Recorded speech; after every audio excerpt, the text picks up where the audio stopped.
Waovu watawarapo, watu huugua. Mtu muovu anapotawala, watu wanahuzunika sana. Mtu muovu anapokuwa amepewa madaraka, watu hawapati amani. Watu hawatasikilizwa. Watu wananyanyaswa. Na wengine watauliwa. Kuna wanaopoteza hata maisha yao. Hiyo ndo kazi ya watu waovu wanapotawala, mpendwa. Na pia mpendwa, waovu wanapotawala, maandiko matakatifu yanasema wazi kwamba waovu wakiongezeka, maasi huongezeka. Na ndio maana ukiangalia katika dunia ya leo, utaona kwamba maasi katika mataifa mengi yameongezeka. Chanzo kikubwa ni kwa sababu ya hawa watawala ambao ni waovu, au mtawala ambaye anatawala taifa fulani anakuwa ni muovu, basi na maovu yanaongezeka. Bwana Yesu asifiwe. Bwana Yesu asifiwe. Ninakusalimu katika jina la Bwana wetu Yesu Kristo. Popote pale unaponitegea sikio katika siku ya leo, napenda nichukue nafasi hii kukaribisha kuweza kuungana nami kupokea maneno ya Mungu katika siku hii ya leo. Mpendwa, ubarikiwe katika jina la Bwana wetu Yesu Kristo. Unaweza kuwa unapitia magumu, na hasa katika siku hizi tulizo nazo, dunia iliyojaa uovu. Sijue wewe unaweza kuwa kwenye mazingira ya namna gani, lakini mimi nikutie moyo tu kwamba mpendwa, simama na Yesu, baki na Yesu, endelea kumwamini Yesu Kristo kwamba yeye atakuokoa katika hali hiyo au mapito unayoyapitia. Mpendwa, haijalishi ni dhiki ya namna gani, ya kiasi gani. Labda unapewa vitisho vya kuuliwa, watu wanakuambia wewe tutakupoteza, mambo kama hayo. Mpendwa, wala usiogope, maana neno la Mungu linasema wazi kwamba waovu wakiongezeka, basi na maasi huongezeka, bali wenye haki watayatazama maanguko yao. Kwa hiyo wewe usihofu wala usipate wasiwasi na kuanza kujiuliza utakimbilia wapi, utafanyaje. Hapana, neno la Mungu limesema wazi kwamba wenye haki watayatazama maanguko ya hawa waovu. Dunia yote imejaa maovu, mpendwa. Angalia siku hizi tulizo nazo. Unajua, tunapoongelea mambo ya demokrasia, demokrasia itakiwa uwe ni utawala wa watu wenyewe, watu wajitawale. Yaani kiongozi kama hawakutaki wanakuambia toka huko, toka mbali, kaa huko shetani. Lakini siku hizi mpendwa, unakuta vyombo vya dola au mtu fulani au kikundi cha watu fulani, au unakuta labda matajiri ndio wanaoongoza taifa lenu. Yaani wao wanatoa maelekezo na utaratibu utakaofuatwa. Sasa muovu akiwa ndiye anayetawala, basi lazima watu mtalia. Ukiona kwenye taifa lenu kuna huzuni, wapendwa, ni kwa sababu anayetawala ni muovu. Na usijidanganye eti mnaomba. Pendwa, kuomba sawa, ni kitu cha kwanza kabisa, lakini lazima tukemee uovu. Na ndio maana mimi siku zote nasema hili na ninalikubali 100%. Wewe utakuwa ni mwanasiasa, utaleta mambo yako, hoja zako na nini, ukitaka tunaweza hata kudebate, lakini sikubaliani na msemo au kauli ile ya mashetani walioipandikiza kusema kwamba serikali na dini haviingiliani. Huo ni ujinga na upotoshaji mkubwa sana. Na ndio maana unakuta matapeli, taifa limejaa waovu, viongozi ni mafisadi, viongozi ni wanyanyasaji, viongozi ndio watesi wanaowatesa wananchi wao, na wanawaambia usikosoe, yani usikemee. Sio kukosoa, sisi wahubiri tunakemea uovu wa namna hii. Alafu mtu anakuambia umeshaingilia siasa. Siasa nini? Na ubii na kemea, yani uovu wa kila aina. Yani kama hakuna haki, sisi mpendwa, Mungu ni haki. Kwa hiyo kama hakuna haki, uovu wote unaotokea lazima unakemea. Watumishi wengi wamejifanya ni warokole watakatifu. Yesu alikuwa anawapiga za uso kavu kavu.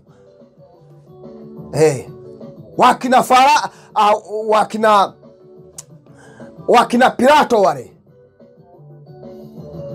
na wengine wale viongozi wa kidini, Masadukayo na Mafarisayo, anawapiga kavu za uso. Anawaambia live, mitume, manabii waliotutangulia walikuwa wakubali ujinga na pumbavu tunaoona kwenye mataifa mengi hapa duniani.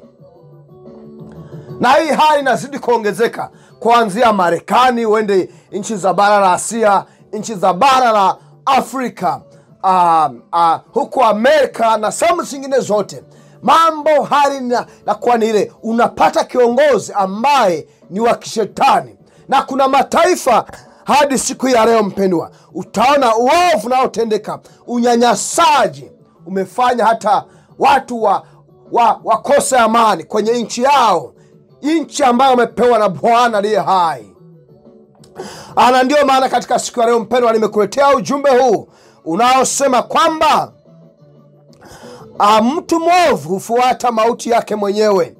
Au kitaka unaweza kusema kwamba ujumbe huu pia unaongelea utawala wa mwenye haki na mtu ambaye ni mwovu au waovu. Na napenda kwa kuwa ujumbe huu mpendwa unalenga watu fulani, na anajua atakaye kuwa naambiwa atajisikia mwenyewe. Taifa lolote duniani ambapo kuna unyanyasaji pendwa, lazima wasikilize au wasikie ujumbe huu. Na ujumbe ambao nimekuletea hapa mpendwa, nataka tubezi sana kwenye maandiko matakatifu, na tutasoma maandiko matakatifu sehemu mbalimbali. Tunaanza kusoma katika Isaya 28, tunaanzia mstari wa 15 mpaka 19. Nataka nisome hii sehemu mpendwa, ni kama unabii mpendwa, maana kuna sehemu ambayo mauti zinatokea, mauaji, unyanyasaji, na haswa katika bara letu la Afrika, yani nchi za Afrika. Na ukija labda hata Afrika Mashariki, unakuta kuna nchi ambazo yani wananchi wake wanaishi maisha mabaya sana, mpaka viongozi wanakuambia, yani wewe ukikemea uovu wanakuambia wewe hautii serikali. Wanakuambia tutakufungia kanisa, au vitisho vya kila namna. Kwa hiyo tunasoma mpendwa katika Isaya 28 mstari kuanzia mstari wa 15. Neno la Mungu linasema hivi: kwa sababu mmesema tumefanya agano na mauti, tumepatana na kuzimu, pigo lifurikalo litakapopita halitatufikia sisi, kwa maana tumefanya maagano ya uongo kuwa kimbilio letu. Tumejificha chini ya maneno yasiyo kweli. Kwa ajili ya hayo Bwana Mungu asema hivi, kwa ajili ya hayo ambayo mmefanya ninyi, Bwana Mungu anasema hivi, asema hivi: tazama naweka jiwe katika Sayuni. Labda katika taifa lenu Bwana anaweka jiwe liwe msingi, jiwe lililojaribiwa, jiwe la pembeni lenye thamani, msingi ulio imara. Yeye aaminie hatafanya haraka, nami nitafanya hukumu kuwa ndiyo kanuni, na haki kuwa ndiyo timazi. Na mvua ya mawe itachukulia mbali hilo kimbilio la maneno ya uongo, na maji yatapagarikisha mahali pa kujisitiri, na agano lenu mliloagana na mauti litabatilika. Tena mapatano yenu mlioyapatana na kuzimu yatasimama. Pigo lifurikalo litakapopita, ndipo ninyi mtakapo kanyagwa nalo. Kila wakati litakapopita litawachukueni, maana litapita asubuhi baada ya asubuhi, wakati wa mchana na wakati wa usiku, na kuifahamu habari ile kutakuwa kitisho tu. Haleluya, jina la Bwana libarikiwe. Pendwa, kwa hiyo anajidanganya, unafanya agano na mauti, unafanya agano na kuzimu. Mpendwa, Bwana amesema hapa, wakati waja mpendwa. Kwa hiyo aaminie yeye asubiri, Bwana anatenda, Bwana anaenda kutenda mpendwa. Maana watu wengi wanaumia siku hizi mpendwa, watu wengi wanataabika, wanataabika sana kwa sababu ya hawa viongozi ambao ni waovu. Mpendwa, ukisoma hapa tusome katika Mithali. Ukisoma Mithali 29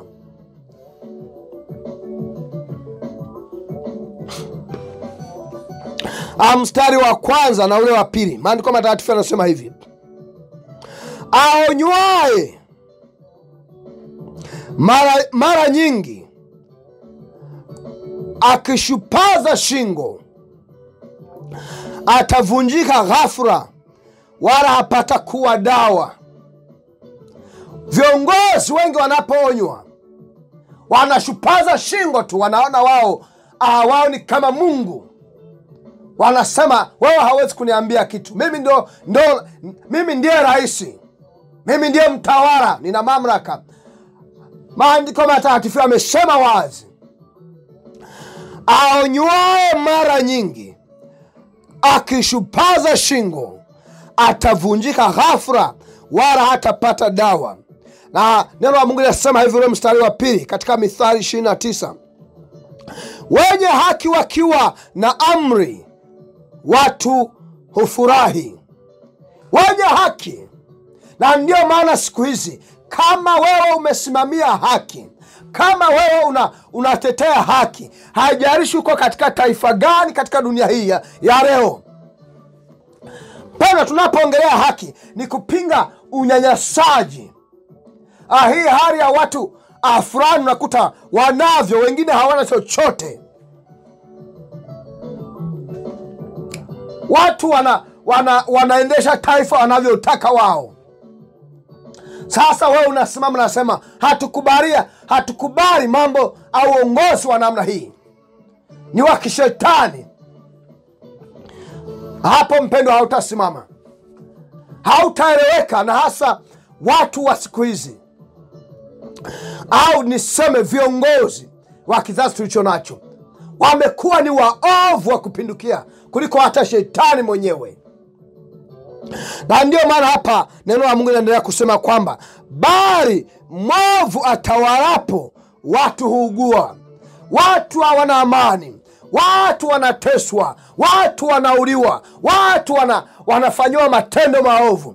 Hapa ni kwa sababu mtu mwovu anatawala, yule ambaye hapendi kusikia mashauri, anapoonywa hakubali kusikiliza. Na ndio viongozi ambao tunawaona siku hizi.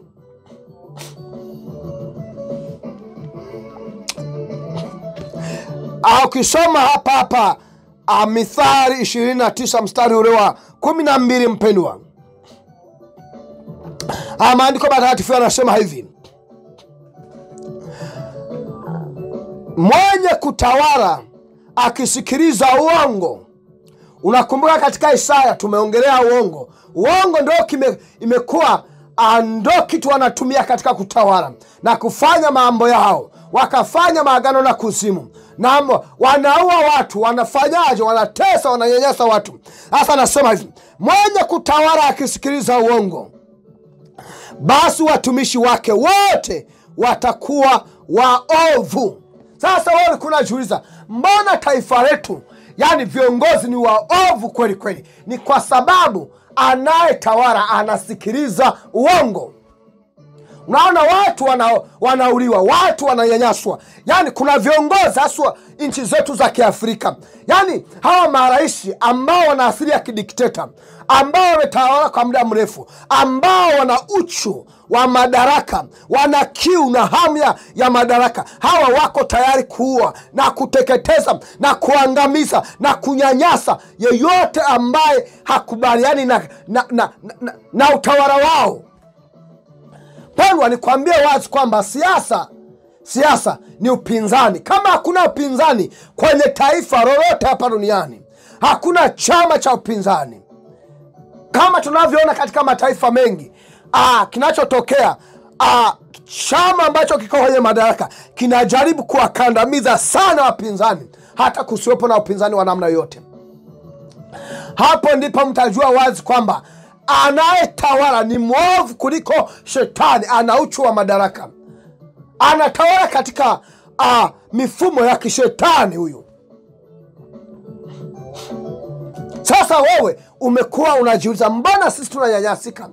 Yani kuna viongozi wengine, yani yeye anataka musikohoe, hakuna kukohoa. Na ndio maana unakuta viongozi wa dini wamekaa kimya. Unakaaje kimya kipindi unaona maovu yanatokea ndani ya taifa? Eti unaogopa kwa sababu ya eti vitisho serikali navyo vitoa? Hapana mpendwa. Na haswa kwa mataifa yetu ya Kiafrika, yani kuna shida moja ambayo mimi hata mpaka sasa hivi sifahamu ni kwa nini. Yani vyombo vya dola, tunaongelea labda jeshi la polisi, wanajeshi, idara mbalimbali za ulinzi na usalama wa taifa, unakuta wanalinda chama ambacho kiko madarakani. Wanafuata maelekezo ya viongozi wa chama hicho, kana kwamba vyama vingine hawahusiki kuvilinda au kutumika. Maana kiuhalisia ni kwamba vyombo vya dola vyote itakiwa visiwe au visipokee maelekezo kutoka chama tawala. Maana polisi, idara za polisi, yani idara za usalama zote bado hazihusiki na chombo kinachotawala. Wako kwa maslahi pana ya taifa, ya kulinda taifa. Lakini sasa kama mwovu yuko madarakani, ndio unakuta hali hizi ambazo zinaendelea. Pendwa, hapa katika Mithali 29 mstari wa 26 na 27, maandiko matakatifu yanasema hivi: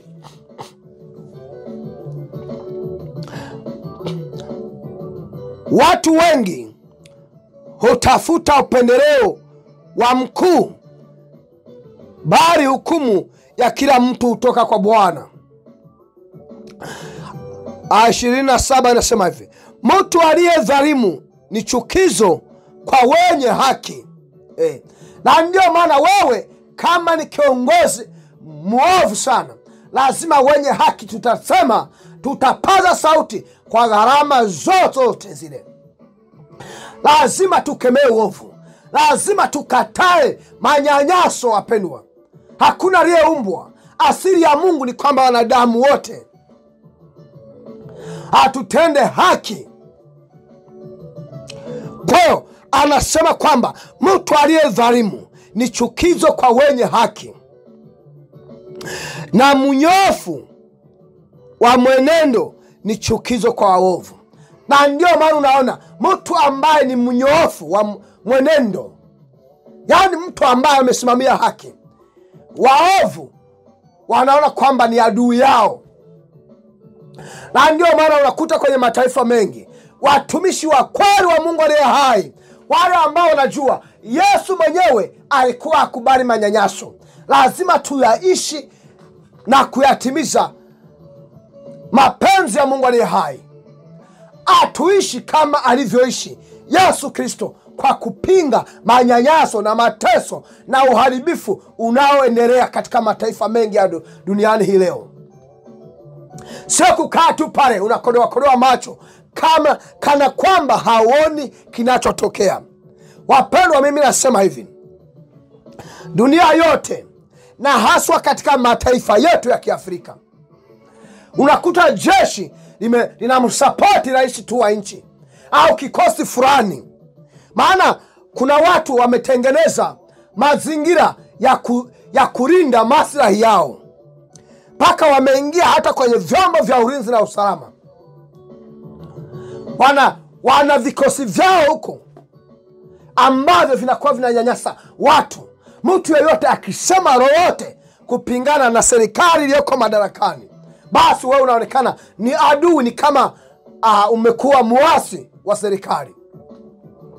Wewe umekubalije kuwa kiongozi wa nchi usiyekosolewa? Hata sisi tunaohubiri neno, mpendwa, kama unasema vibaya, lazima watu wakukemee, lazima watu wakosoe. Usijione kwamba wewe umekamilika. Mashetani mliojaa duniani.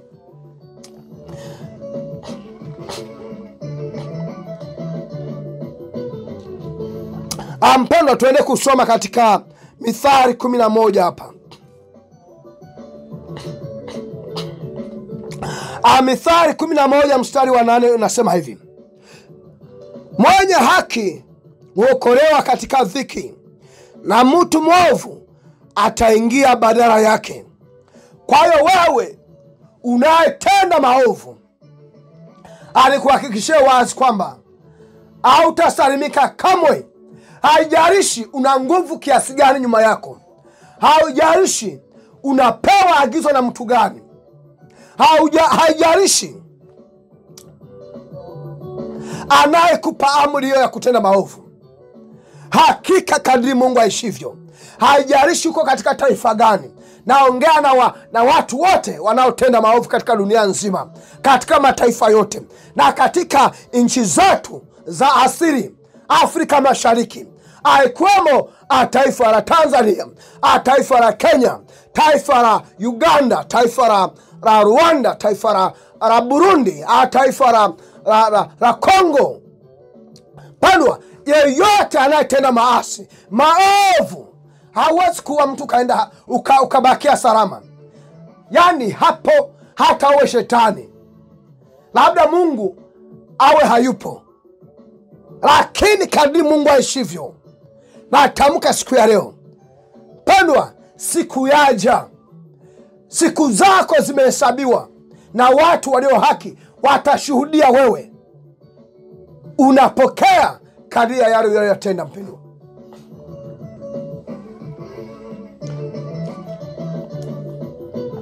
Au kisoma hii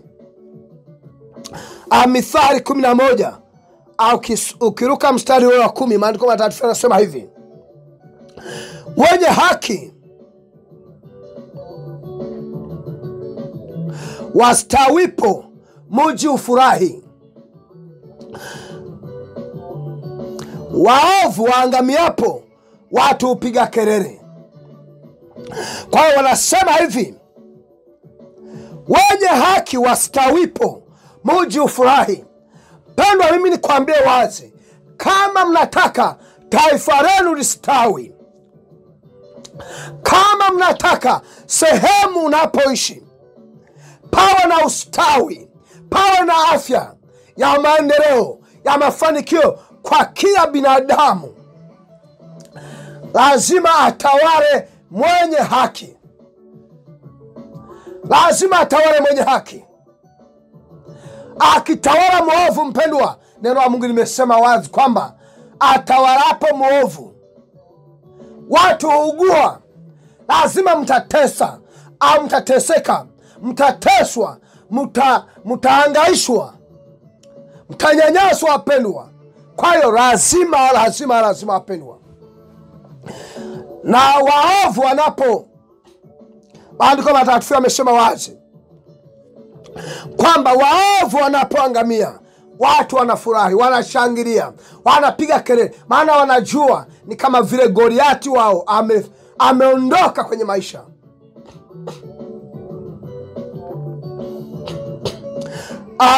Mstari wa 11 unasema hivi: mji hutukuzwa kwa baraka za wenye haki,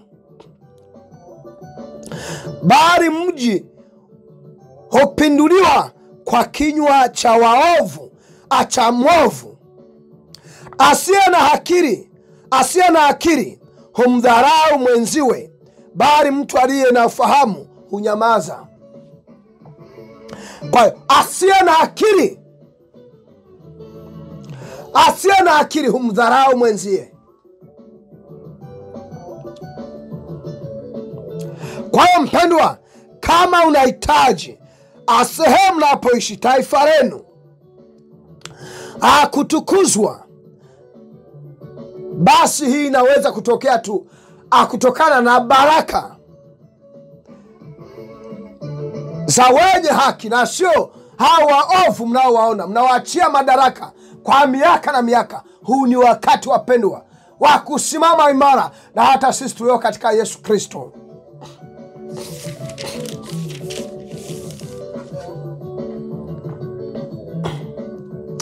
Mpendwa, ukisoma hapa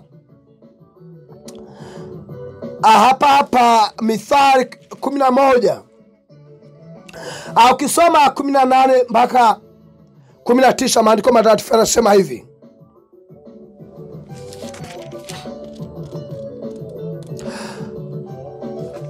mtu mwovu hupata mshahara wa udanganyifu, apandaye haki ana thawabu ya hakika. Haki huelekea uzima, afuataye maovu hufuata mauti yake mwenyewe. Wewe unafuata maovu mpendwa, unafuata mauti yako mwenyewe. Haijalishi umepata mafunzo sehemu gani, wewe haijalishi unatembea na silaha ya namna gani. Maandiko matakatifu yameweka wazi kwamba afuataye maovu hufuata mauti yake mwenyewe. Kwa hiyo wewe jirekebishe mpendwa, badilika ndugu yangu. Hapa mstari wa 11 unasema hivi: hakika mtu mwovu hatakosa adhabu, bali wazao wa wenye haki wataokoka. Kwa hiyo wewe unayetenda haki pendwa, simama imara, uzao wako utaokoka. Lakini wewe unayetenda maovu mpendwa, amesema wazi kwamba unafuata mauti yako mwenyewe.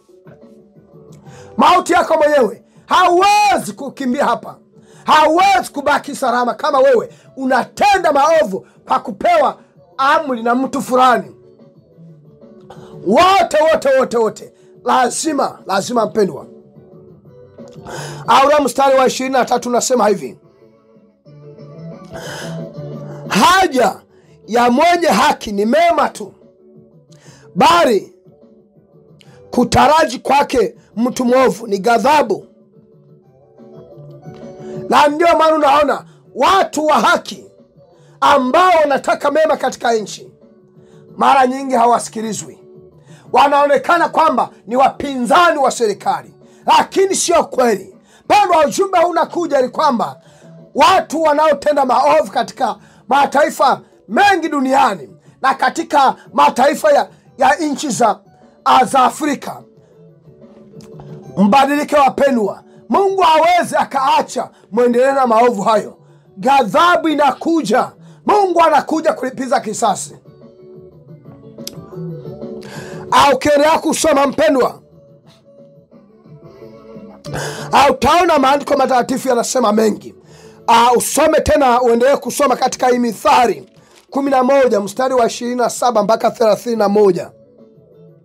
Utaona maandiko matakatifu yanasema wazi kwamba atafutaye mema kwa bidii utafuta fadhili, atafutaye madhara hayo yatamjia. Azitegemeaye mali zake ataanguka, mwenye haki atastawi kama jani. Ataabishaye nyumba yake mwenyewe ataurithi upepo. Mpumbavu atakuwa mtumwa wa mtu mwenye moyo wa akili. Mazao ya wenye haki ni mti wa uzima, na mwenye hekima huvuta roho za watu.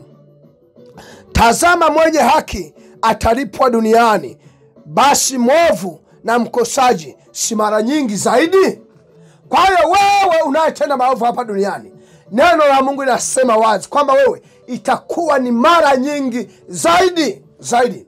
Maana mpendwa, usifikiri wewe utaondoka hapa duniani uko salama kwa kuwa umekuwa unafuata amri za watu fulani na maelekezo kwa kutenda maovu, unyanyasaji, uovu wa kila namna. Na ndio maana mpendwa, neno la Mungu limesema kwamba mpumbavu atakuwa mtumwa wa mtu mwenye moyo wa akili. Mimi napotazama na kuchunguza bara letu wa Afrika, kwa sasa tatizo asio mkoroni. Sisi kwa sisi tumeanza kunyanyasana wenyewe kwa wenyewe. Tunatesana sisi kwa sisi kwa sababu ya uchu wa madaraka, kwa sababu ya mtu anayepambania madaraka abakie madarakani, au chama fulani kinaamini kwamba chenyewe akina uwezo wa kuongoza nchi. Kwa hiyo kimeunda vikosi mbalimbali vya kunyanyasa watu, vya kuwatisha watu. Ana watu bara letu la Afrika ni kwamba asilimia kubwa ya watu, yani kuna nchi unakuta watu ufahamu wao ni mdogo sana, wanaona maovu, serikali haiwasaidii chochote, mambo mengi yanaharibika ndani ya taifa, bado watu wanakaa wanakodoa macho tu, wanasema serikali nafanya hivi, tunza amani. Unatunzaje amani? Hakuna haki. Amani haiwezekani kama hakuna haki. Nenda usome hata historia, itakuonyesha vizuri. Pendwa, haki haikuwepo. Hata nchi zetu ziliamua kujikomboa kwa sababu kulikuwepo na manyanyaso, hakukuwepo na haki, hakukuwepo na mema. Wakoloni walikuwa na wanyanyasa, ndipo watu wakasema hatuwezi kukubaliana na hali kama hizi. Sasa wewe, serikali yako inafanya maovu, inataka isikosolewe wala mtu yeyote asiseme, mnyamaze wote, mkae kimya japo mnaona maovu wanayoyatenda. Wapendwa, hapana, huo ni utawala wa kishetani. Na Mungu anasema siku ya leo kwamba kisasi, muda wa kulipa kisasi umefika. Muda wa hao waovu wanaowatisha, wanaowanyanyasa, wanaowaua, kwamba ni wakati umefika. Mungu amesema katika Isaya ile, mpendwa, ameweka wazi katika Isaya kwamba hao wanaotenda maovu wakae wakijua. Bwana amesema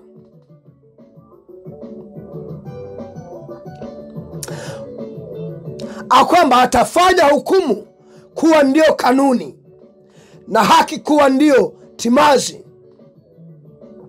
Kwa hiyo haya maneno ya uongo, unaona vyama vingi dunia nzima, vyama, unajua kitu ambacho kimeharibu nchi nyingi duniani ni chama. Japo wengi wanasema dini ndio imetuharibu.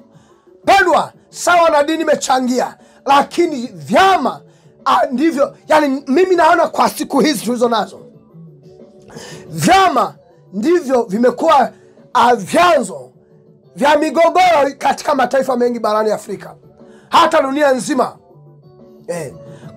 Kuna chama fulani kinajiona wao ndio mabosi, itakiwa watawale milele yote, japo hamuoni maendeleo, hamuoni mabadiliko, ni wale. Pendwa, kwa hiyo tusimame imara. Wapendwa, tukae katika Yesu, wala usiogope vitisho vyao. Watumishi, ninyi wachungaji ambao mnajificha, mnakubali kutokemea maovu. Bwana nasema siku ya leo, lazima sote tusimame. Kemea kila mtu, haijalishi awe ni rais, haijalishi awe ni mtu gani. Tumepewa mamlaka, tumepewa kazi ya kuwakemea watu na viongozi wote wakiwemo, maana na wao ni wanadamu. Pendwa, niamini kwamba ujumbe huu umekuwezesha kutambua tuko katika nyakati gani na wewe ufanye nini. Hapana kuogopa, hakuna kuogopa mpendwa. Sisi tuko ndani ya Yesu Kristo. Pendwa, aliye katika Yesu Kristo hatakiwi kuogopa lolote katika dunia hii, lakini lazima tuwe na hekima na busara kadri tunavyoishi katika dunia hii. Mpendwa, ubarikiwe sana kupokea maneno haya, nami niamini kwamba utatenda na kufanya kadri Roho Mungu anavyokuongoza. Mpendwa, ubarikiwe katika jina la Baba na Mwana na Roho Mtakatifu. Amina.